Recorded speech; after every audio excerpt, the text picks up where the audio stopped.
Hey everyone, I am here because I want to go through this worksheet with you again and have a video available for you to access some of this information. I know some of us weren't able to be on the Google Meet, some of us were on the Google Meet and not paying attention.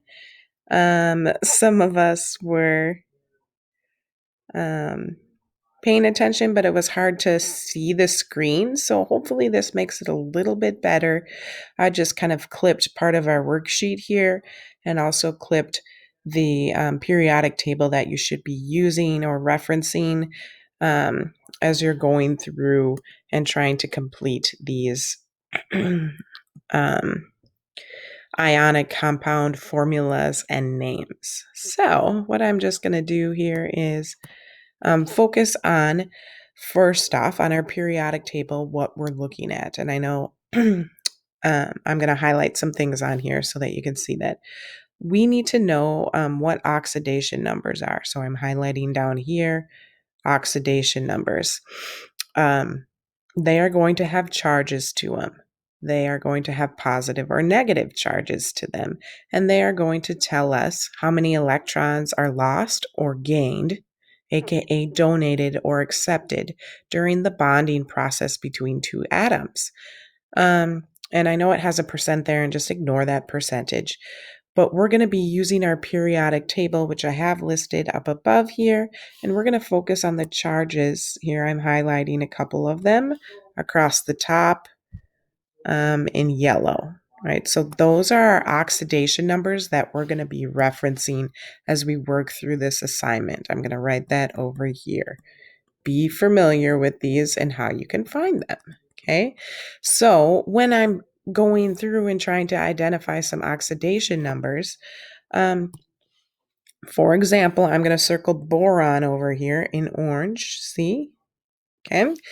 I'm just going to look up towards the top of the column, and that's going to tell me its oxidation number. So boron has a +3 oxidation number. Why are some of them positive and why are some of them negative? Again, the more positive it is means that what kind of language did I just use there? The more positive it is means that it has lost that amount of electrons. So positive charges means they lost or they gave away their electrons during the bonding process. If it's a negative oxidation number, that means they were gaining electrons during that bonding process. And that's when we combine our oxidation numbers together, they should add up to equal 0. I'm going to write that here. They should equal 0 for compounds. So when you're combining two or more atoms together, they're going to gain and lose electrons, and it'll add up to 0 in the end.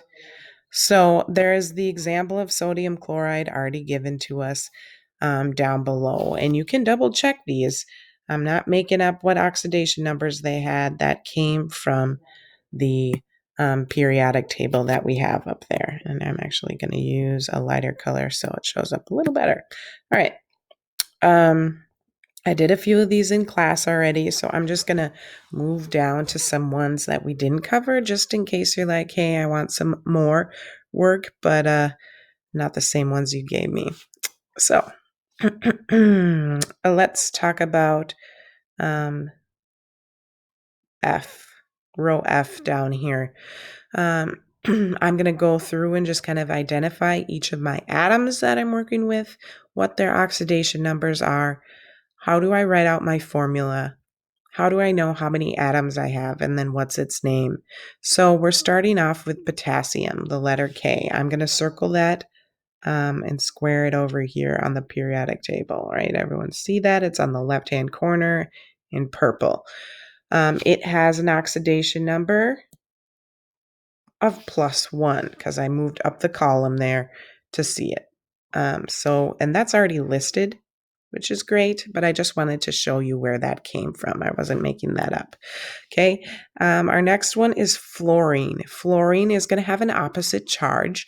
So fluorine is going to be on the right side of the periodic table, and I'm going to just kind of circle it over here. It's in group 7A. All right, everyone should be seeing me highlight that. And if I look up towards the top, that has an oxidation number of -1. So I am going to, sorry, just messing with my device here. I'm going to write that into my chart. -1 is the oxidation number for fluorine, right? When I combine and I add together this +1 oxidation number with the -1 oxidation number, that's going to add up to equal 0, which means I have a compound when I combine one of each of those atoms together. So when I write out my formula, I'm only going to take one of each of those atoms and list it. So I'm going to take the symbol for that element, and I'm going to start with the positive one, which is potassium. So I'm going to write K, and I'm going to write F. I talked about the crisscross method before, which means I'm just crossing my ones to opposite sides, but I don't have to show the ones because having just the atom listed is the exact same thing. How many total atoms do I have? I have 1 potassium and I have 1 fluorine. So I have a total of 2 atoms, right? 1 potassium and 1 fluorine gives me my 2 total atoms. Okay, and when I write out its name, then I'm going to go to my periodic table if I don't know what these letters are and find them. So again, I know I have K is potassium over here on my chart, and I'm going to start with that positive one, and I'm going to write its name out completely. I'm going to say potassium. And then my other one is the F, and F stands for fluorine. I'm going to take the root of that word fluor, and then I'm going to add IDE to the end. So all of our compound names are going to be ending in "ide." Potassium fluoride is the example for that one. Okay? I'm going to go ahead and move down to my next one because I haven't covered that one yet. BR and K.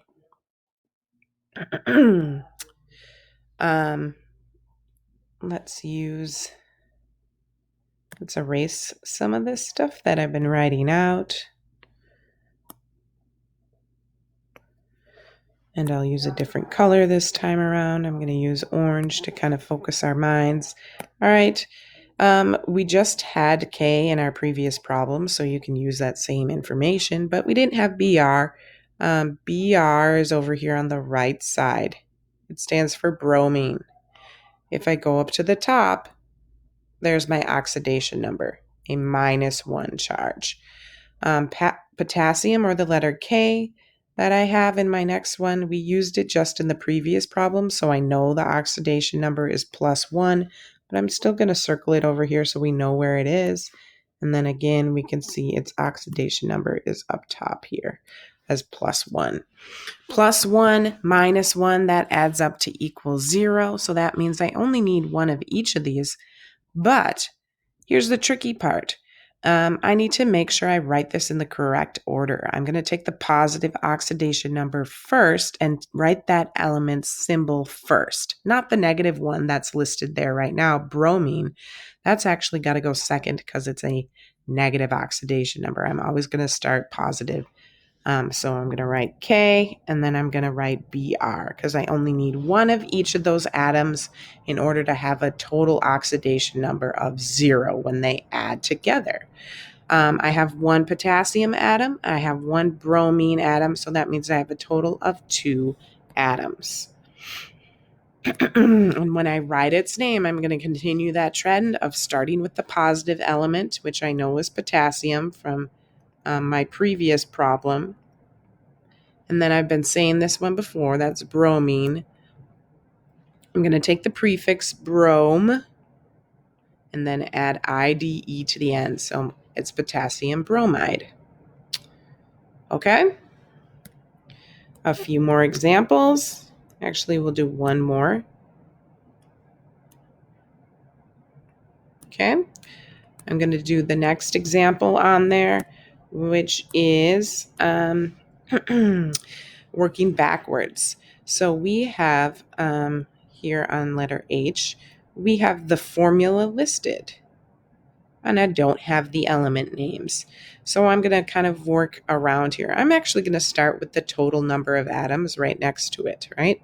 We have this lovely little number 2 right after cesium, or the CS atom. So we have 2 of those atoms, and we have one of the oxidation atoms. We have one oxygen atom, sorry. And so that means I have a total of 3 atoms. 2 from the CS and 1 from the oxygen, or the O. Okay, so that's a total of 3 atoms. I'm going to kind of work backwards and find these ones. So on the periodic table, CS is down at the bottom of our very first column, which stands for cesium. Again, that's going to be a +1 oxidation number. So I know my cesium is going to go right next to that +1. My CS is going right next to that +1 option. So that means I'm left with the O, which I know is oxygen.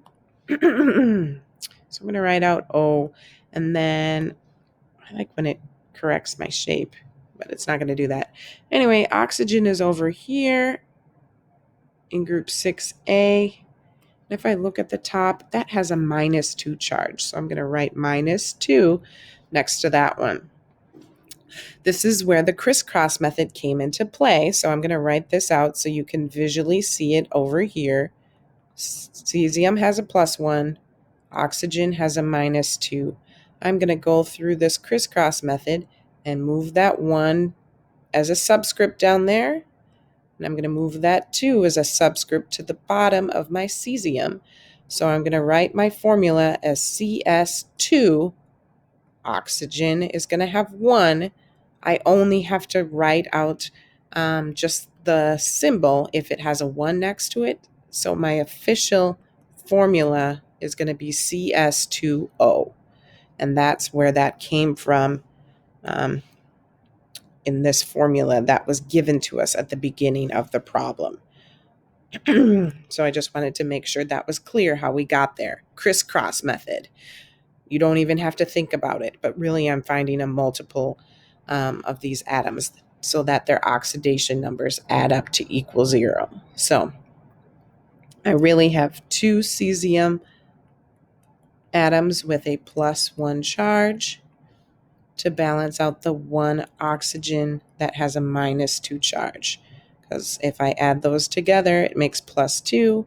That's -2, which is going to equal 0 for my compound information that I listed earlier. Anyway, when I write out this name, I'm going to start with my CS, which is cesium over here. So I'm going to write out cesium. And why am I starting with that one? Because it's the positive oxidation number. Then I'm going to take my O, which I know is oxygen, and this one's awkward, but I'm just going to put OX, ox, and then add the IDE at the end, cesium oxide. Okay, I hope that helps. You can obviously stop, replay, and go back to previous ones. But there you go. Good luck.